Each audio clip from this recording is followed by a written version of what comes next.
The Chicago Bears have picked up another player from the UFL, this time from the Houston Gamblers, and kick returner and wide receiver Kaden Davis to a one-year deal.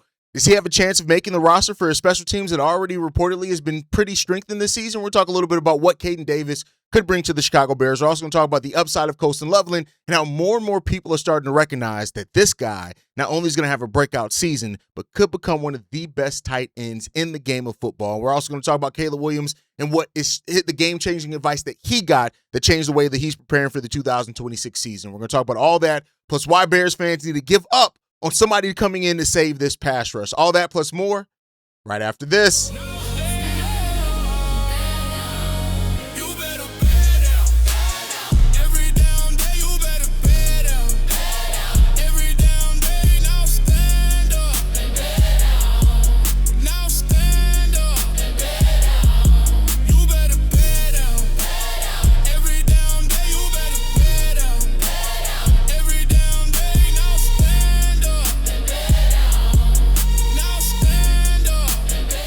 What's going on, Bears fans? Welcome to another episode of Chicago Bears Central, your number one spot for everything Chicago Bears related. I'm the host there, Haize, but more importantly, you guys can follow the channel at Chi Bears Central on every social media platform we happen to be on. With that said, let's go ahead and get to this content for today, y'all. And man, we got a lot to talk about for the Chicago Bears today, man. The Bears have made another signing out the UFL, this time with Kaden Davis as a, could this be just a depth move, or is this kind of a hidden weapon for the Chicago Bears? I've always talked about, right, and Ben Johnson talked about this very early on in him taking over the Chicago Bears, is that this is a team in the Bears that wants to have all three facets of the game be a weapon or a benefit from them, that it can be a weapon depending on what the Chicago Bears do and how the game dictates that, right?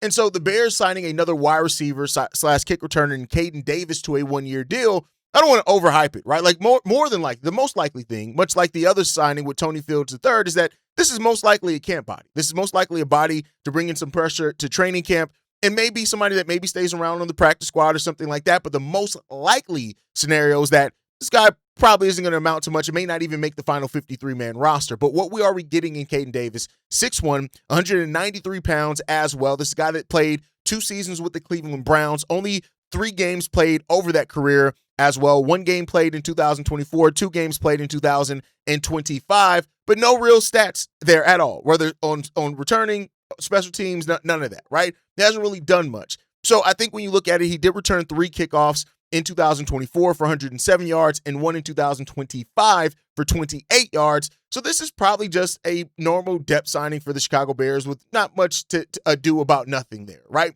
But I think that this is just goes to show that the Bears are just making sure that they have everything that they need. Like, Kaden Davis does bring return ability, speed, and special teams competition, and that's really what this is about, right? You want the competition, and that's the thing that says it all. Like, everything needs in this part of the offseason, through training camp and everything, needs to be about competition, right? There was a brief connection with Ben Johnson as well, with the Lions very briefly, though he did not become, any type of weapon or piece for them really at all. So it's probably just a camp body, but I also think Ryan Poles is looking at people that can come in and put some pressure on. And that's really what it is. You want through preseason and throughout training camp, you want other bodies in there that way you're not using. I look at it as this way, right? One thing that I look at is that I think everybody has a certain amount of reps on their body before an injury is bound to happen. Now, it doesn't mean that it's going to be a severe injury, but before the wear and tear catches up with them. You don't want to put a lot of those opportunities and possessions on bodies if you can avoid it in preseasons, for especially people that you already feel confident in. From what we've heard throughout training camp, is Khalif Raymond, and for that matter, Xavion Thomas, already have this special teams looking like it's going to be a weapon next year, but having more and additional bodies that you can have there, because the Bears special teams just didn't really live up to what we wanted. Like, Devin Duvernay never really brought up that was that special teams weapon that people talked about that he could be for the Bears team last year. And so I just look at this as the Bears trying to shore that up, make sure that they have bodies in there. And I don't think that should be a problem for this Bears team at all. Like, go out there and get it done. Like, that's ultimately what this is all is about, man. And that's the way that I personally look at it, is just about how do you go out there and shore some things up? Where do you add clarity at? And, that's what training camp is for, is to bring other people, take different looks at people. And you never know. You could find a diamond in the rough. You could be. And there's going to be a lot of those UFL players that are signed by teams at this point in the season, because you're bringing in and just seeing, hey, what could you bring from the UFL potentially over here and we'll see what happens in regards to that one. So just wanted to cover it because, again, we cover all the news here. I want to make sure that you guys have everything up to date for the Chicago Bears here in this channel. And so, Kaden Davis, he's the next guy with Tony Fields III as UFL signings that now can come in and have an opportunity and chance to show something for the Bears and maybe make the final 53. And we'll see what happens there. But let's move on, right? One of the players that I've talked a lot about, I've had probably a few videos now where I've talked about the production of Colston Loveland. I've said that he's going to make that leap to being a type 5 tight end in the game of football this year. And you look at what he did last year without, spending a month of the season not really being a part of the game plan. There's just no doubt that Colston Loveland is going to be a weapon on this team, and more outlets are starting to recognize that. Now, it doesn't really matter. You guys know, we're Chicago. It doesn't really matter what the national media outlets or how they look at the Chicago Bears because, honestly, they're always going to sleep on the Bears. That's just the reality of the situation, right? But for a player that last year, when you look at it, Colston Loveland led the Bears in receptions with 58, led the Bears in receiving yards with 713, right? The ability to create separation like a receiver and his pass catching ability created a huge benefit for him last season. You look at the final 12 games of the season, including the 2 postseason appearances as well. He caught 59 passes for 790 yards and 6 touchdowns. He set an NFL rookie record with the most receiving yards in a single postseason with 193 in 2 playoff games as well. Colston Loveland is a legit weapon for this team. And ESPN's Matt Miller dubbed Colston Loveland one of his 5 second-year players primed for a big breakout in 2026, saying this: Chicago's offense is suddenly flush with young, talented pass catchers, but it's Loveland who could be its breakout star. He was on fire at the end of last season, recording 26 receptions for 370 yards, 2 touchdowns in Chicago's final 4 games, including the playoffs. Loveland at times was the focal point of Coach Ben Johnson's offense, which should continue in 2026, especially with wide receiver DJ Moore now in Buffalo. And that continues to be the thing that we're really looking at with Colston Loveland and looking at for this team, right, is you're trying to find the guy who is going to replace the consistency of DJ Moore. And, I know that it's natural to look at other wide receivers that can do that, but I think this is going to be Colston Loveland's spot to really be in that. And we heard this from Ben Johnson as well. Ben Johnson saying this: he's one of the most consistent players I've been around, and that's saying a lot for a young guy. I'm really happy with where he's at right now. We've been able to take the route tree to the next level, and it's something we're going to continue to develop in training camp as well. And I said this then. When you talk about Colston Loveland already leading the Bears in the areas that he led, yes, we had a lot of wide receivers with injuries last year. Luther Burden missed some time. Rome Odunze missed some time. Even when Rome Odunze came back, he wasn't fully healthy. But when you look at taking that route tree to the next level, and I've talked about how Sam Roush is going to play a part into that as well, right? Having Roush, having Cole Kmet, that's going to free up, still have your 12 and 13 man personnel, but that's going to free you up to have 2 tight ends that are still really good blocking tight ends that can still catch passes, and you're now going to see Colston Loveland line up in the slot some. The schematic part of Colston Loveland's game is going to be taken easily to the next level last year. And when I say easily, I truly mean easily. You're going to see this guy line up in so many opportunities in different packages that it's going to be hard for defenses to keep track of where Colston Loveland is in any given play on any given drive. And that's special because it gives Ben Johnson and the Bears offensive coordinator more ability to press Taylor, more ability to just plan this out. The thing with Ben Johnson's offense is it's about finding ways to exploit mismatches, right? That's why Ben Johnson prioritizes wide receivers that can be on the inside and the outside. That's why he likes a tight end like Colston Loveland that can play tight end, that can also line up as a slot, that is such a good route runner. That's why he likes dual threat running backs, right? Because what that does is that it gives you so many opportunities and wrinkles to exploit the defense and what they try to do. Yeah, you can show that you're going to run, but if you drop back and you pass it, like that's going to be that's that chess match. And that's where Ben Johnson really excels at. And that's where this offense, say what you will about this team and the offense and stuff like that, but that's where this offense is really taking the next step at, is that it's taking that step to really be a offense that makes so much sense for how Ben Johnson likes to play call, and also to add in so many wrinkles to that defense, to that offense now, that you're going to have so many different looks and opportunities that you can throw out there. We still didn't really use the dual running back option a lot, and that's going to be Ben Johnson's talked a little bit about that as well, right? So, Colston, I don't want to put too much on players early, right? And that's something that I really, as much as I get excited about young players, and I'm extremely excited about a young player like Colston Loveland, as excited as I am, I really try to step away from the excitement and just look at the reality of how they can be used. And honestly, in this offense, for this head coach and Ben Johnson, honestly, looking at the reality gets me more excited than just the possibilities that I up with on my own, right? And so it comes down, like I've said, like you have to have your offensive line live up to what they showed last year. And you got changes. Drew Dahlman's retired. He's gone. Isaac Trapillo, who was such a big part of late in the season for the Chicago Bears, he's injured. He's out for the majority of this year. If those two positions in either Jedrick Wills or Braxton Jones or Theo Benedict, who take down that left tackle position, and whoever ends up, whether it's the veteran that we brought in or the rookie that we brought in at the center position, no matter what it is, right, and what the opportunity is for the Chicago Bears, that if you get that solid production from this offensive line again this season, this is going to be a special offensive season for the Chicago Bears. Now, one of the biggest question marks for the Bears is the defense. We're going to talk about that a little bit heading into the end of this episode, but Colston Loveland and this offense is really set to be true. They have the makings to be truly elite this year, truly, truly elite. It doesn't mean that they're going to live up to it, and we're not going to just act like we're going to walk into the season and boom, we're going to automatically be elite right away. But I do think that having the groundwork and having the makings of a team that could be elite, that says a lot about what you've done. That says a lot about the roster that they've built here, and it says a lot about the faith that this coaching staff has in these players here. And it's up to a lot. But one of the biggest pieces of this is going to be Caleb Williams, which brings us to our next topic. Is Caleb Williams and him talking about the advice that he got from Khalif Raymond in regards to him making the next step as a franchise quarterback, right? Caleb Williams talked about how he showed frustration in practice, which is there. And I always look at showing frustration in practice as a sign that you care, right? I'd rather have somebody that actually gets frustrated in practice than somebody that is just stone-faced out there and doesn't give a damn, right?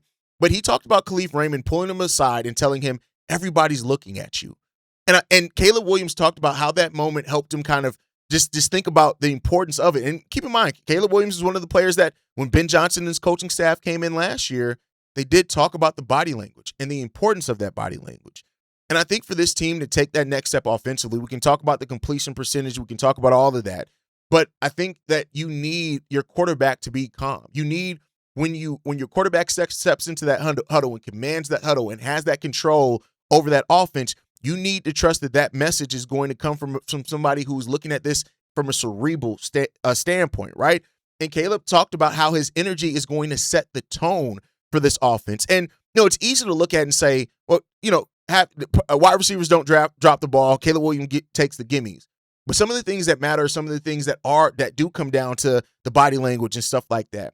Franchise quarterbacks have to be ready to have to be steady when things feel like they're going wrong and in chaos. Now, Caleb showed a lot of that poise last year when he earned the Iceman moniker and when we had so many comebacks. Like, that's a thing there.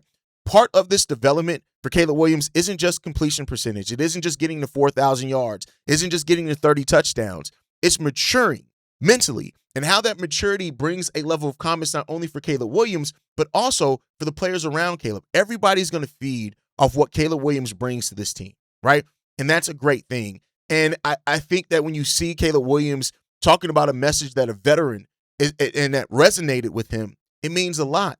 And so this next step for Caleb and making that step to being an MVP caliber player, an all-world player, all that type of stuff that we talk about and want to see. Yes, the Bears have a franchise quarterback, and it feels amazing to be able to say that as a Chicago Bears franchise.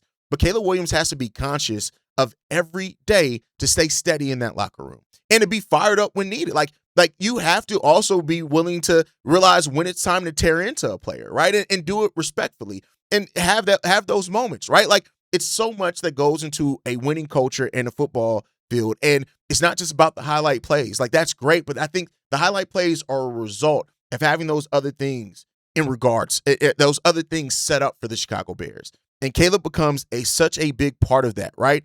And I think this as well, like of course we heard Caleb Williams share his Mount Rushmore of quarterbacks, and all that's fun and all that's great, but I'm not even here to talk about that. Like, I'm talking here, what does it take for Caleb Williams to be on somebody's Mount Rushmore as a quarterback? And that comes through winning.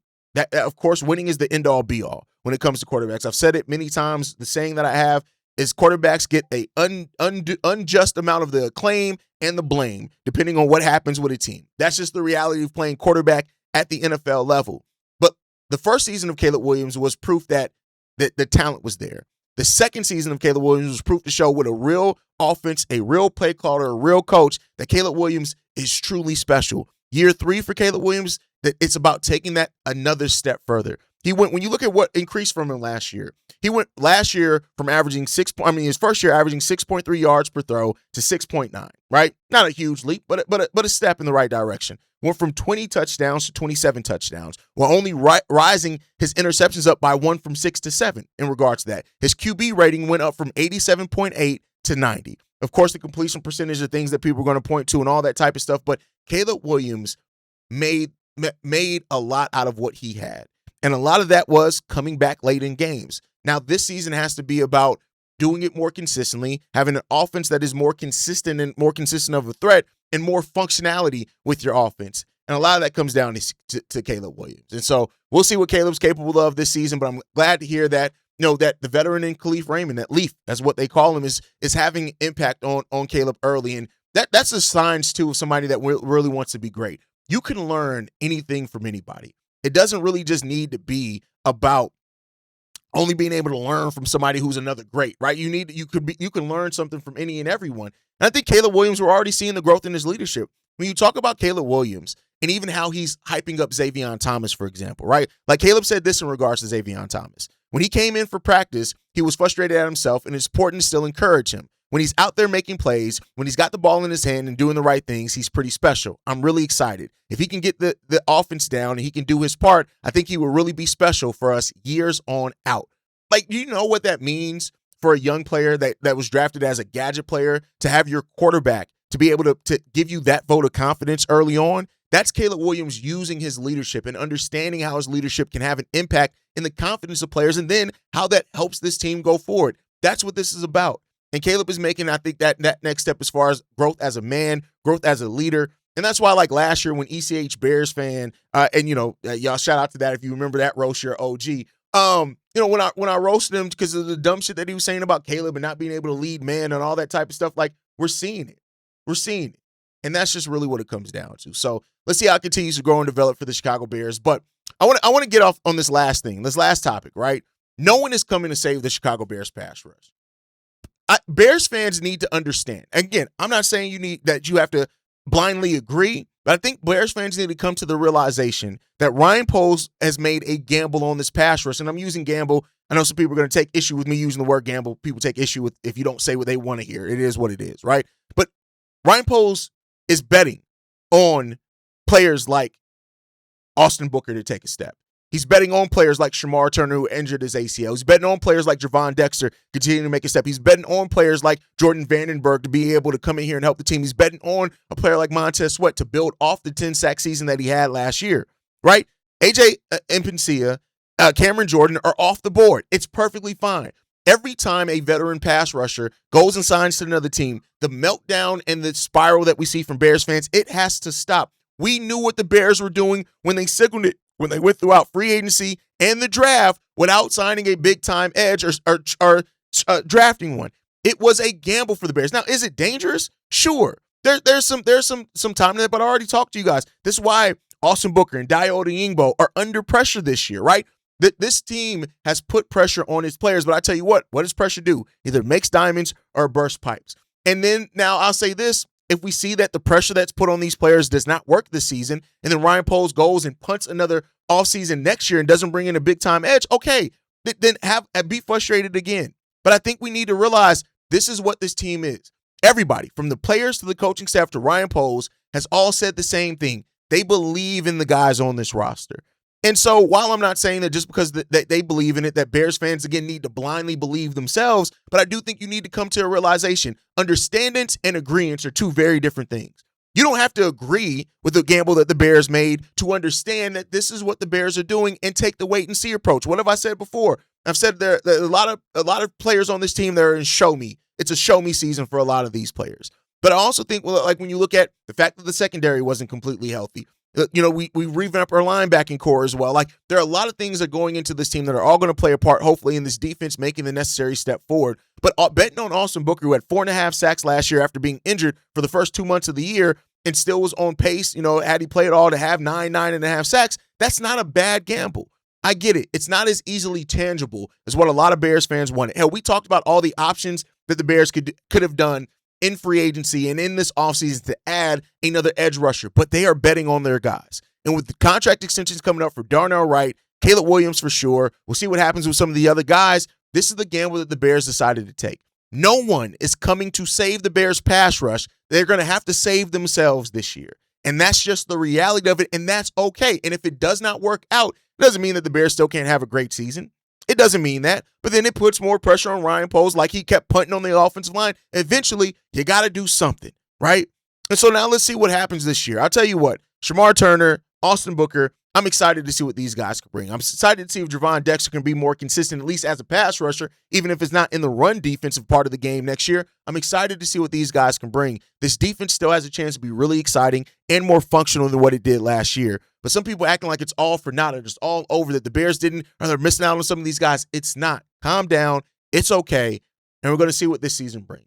That's going to do it for today's episode, man. I want to hear from you guys and how you feel about the signing. How do you feel about the words from Caleb Williams? How do you feel about Colston Loveland and him, and a lot of eyes being on him to be a breakout player in the NFL next season? Let me know what you guys think on all of that down below. Make sure you guys like the video, subscribe to the channel as well. Hit that notification bell so you never miss an episode or an upload. You can follow us at Chi Bear Central on every social media platform. You send us any feedback, questions, comments, concerns. ChicagoBearsCentral@gmail.com. And lastly, if you want to leave a text message and our voicemail for the mailbag, the number to do so, 773-270-2799. We're the #1 spot for everything Chicago Bears related, but that is thanks to you, lovely and beautiful people. And like I like to end every episode on, Chi-Town up, but Bear down. Love you guys. Peace, y'all. This has been a presentation of the Break Media.